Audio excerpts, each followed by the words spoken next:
ఇక రేవంత్ రెడ్డి పాపం రేవంత్ రెడ్డి మాట్లాడుతుంటే జాలేసే పరిస్థితి వచ్చింది. 4 నెలల్లోనే గింత ఘోరంగా విఫలమైన ముఖ్యమంత్రి ఉండుండడు ఈ దేశంలో ఎక్కడికి కూడా. అధికారం అంటే ఏందో అనుకొని ఎగిరెగిరి పడ్డాడు.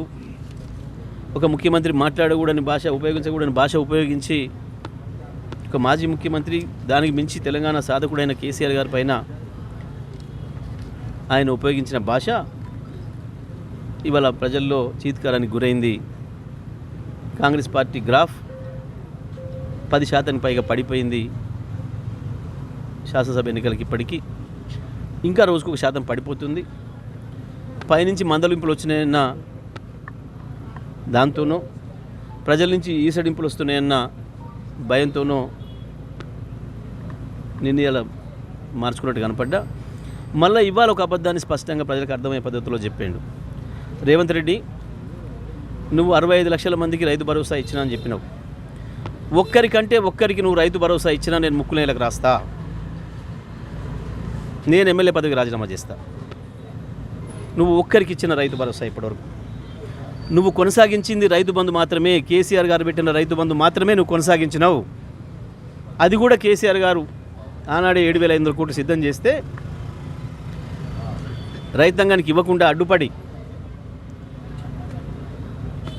వచ్చిన తర్వాత వాటిని అన్నింటినీ కూడా నీ కాంట్రాక్టర్లకు పంచుకొని 5 నెలలు సతాయించి ఇప్పటికేదో 65 లక్షల మందికి ఇచ్చిన, ఇంకేదో డేట్ పెట్టి ఈ లోపల మొత్తం 100% మందికి ఇచ్చి ముక్కు నెలకు రాయాలి. నువ్వు తప్పు చేసినందుకు 5 నెలలు తెలంగాణ రైతాంగాన్ని కనీసం కేసీఆర్ ఇచ్చిన రైతు బంధు కూడా ఇవ్వకుండా ఇబ్బంది పెట్టినందుకు, రైతాంగాన్ని అప్పుల పాలు చేసినందుకు, అధిక వడ్డీలో తెచ్చుకొని అప్పులు తీసుకునే పరిస్థితులకు వచ్చినందుకు రైతులు నువ్వు ముక్కు నేలకు రాసి ఇవ్వాలి.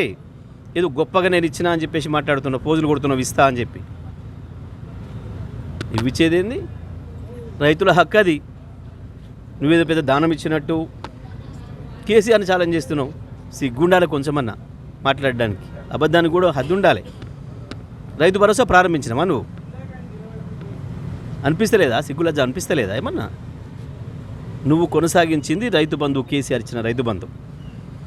రైతు భరోసాలో నువ్వు ఒక్క రైతుకి ఇచ్చినట్టు చూపించినా నేను మళ్ళీ చెప్తున్నా, ముక్కు నెలకు రాస్తా, ఎమ్మెల్యే పదవికి రాజీనామా చేస్తా. నువ్వు ఇచ్చింది కనుక రైతు భరోసా అయితే. అబద్ధాలకు కూడా హద్దు ఉండాలి. రైతు బంధు ఇస్తా అని మాట్లాడుతున్నావు. ఇప్పుడు ఇచ్చేదేంది? 9వ తారీఖు నాడు ఇవ్వాలి. నువ్వు డిసెంబర్ 9 నాడు ఇవ్వాలి. 5 నెలలు ఆలస్యం చేసి ఇంకా అది కూడా ఇంకో నెలకి ఇస్తా అని చెప్పి ఏ 9కి ఇవ్వాలి? నువ్వు ఇచ్చి ముక్కు నెలకు రాయి, చెంపలు వేసుకో. మోడీ రైతు చట్టాలు వెనక్కి తీసుకొని ఎట్లా చెంపలు వేసుకున్నాడో నువ్వు కూడా అందరు రైతులకు ఇచ్చి రైతు బంధును పూర్తి చేసి చెంపలు వేసుకో. అట్లయితేనే నీకు పాప పరిహారం అవుతుంది. ఇంకా సిగ్గు లేకుండా ఎందుకు కేసీఆర్ని ఛాలెంజ్ చేస్తా ఉన్నావు? నేను సిద్ధంగా ఉన్నా. నువ్వు భరోసా కనుక ఇచ్చి ఉంటే, ఒక్కరికి ఇచ్చినట్టు నిరూపించినా నేను ఎమ్మెల్యే పదవికి రాజీనామా సిద్ధంగా ఉన్నా. నిన్న ఇవాళ నీ మంత్రి చెప్పినాక బాజాబ్తా నీ వ్యవసాయ శాఖ మంత్రి నాకు రాలేదు రైతు బంధు అని చెప్పిన తర్వాత ఇప్పుడు బుద్ధి తెచ్చుకొని ప్రజల్లో పలసనైనా ఇక తప్పించుకునే అవకాశం లేదని ఇవాళ ఇస్తా అని మాట్లాడుతున్నావు. ఇచ్చి మాట్లాడు. ఏం మాట్లాడిండో నీ మంత్రి? రైతు బంధు రాలేదంటే చెప్తాం కొట్టమన్నాడు. ఇప్పుడు ఆయన నిన్ను కొడతాడో, నిన్ను ఆయన కొడతాడో, నీ వ్యవసాయ శాఖ మేము ఇద్దరు కొడతాడో, మీ ముగ్గురు ఒకనోడు కొట్టకపోతే తెలంగాణ ప్రజలు, తెలంగాణ రైతాంగం సిద్ధంగా ఉన్నారు. చెప్పులు తీసుకొని తెలంగాణ రైతాంగం సిద్ధంగా ఉన్నారు. రేపు 13వ తారీఖు నాడు బూతులలో చూపిస్తారు చెప్పులు మీకు. ఇంకెందో గొప్ప చేస్తున్నట్టు నువ్వు పోజులు కొట్టి కేసీఆర్ని ఛాలెంజ్ చేస్తున్నావు. సిగ్గుండాలి కొంచెం మనం. నువ్వు కొనసాగించింది రైతు బంధు. రైతు భరోసా ప్రారంభం చేయలేదు. నువ్వు ఒకరికి ఇవ్వాలి 9 దానికి ఎందుకు ఇవ్వాలి? ఇప్పటికే దాటిపోయింది నువ్వు ఇచ్చిన గడువు. రైతులు నీకు శిక్ష వేసే పరిస్థితిలో ఉన్నారు.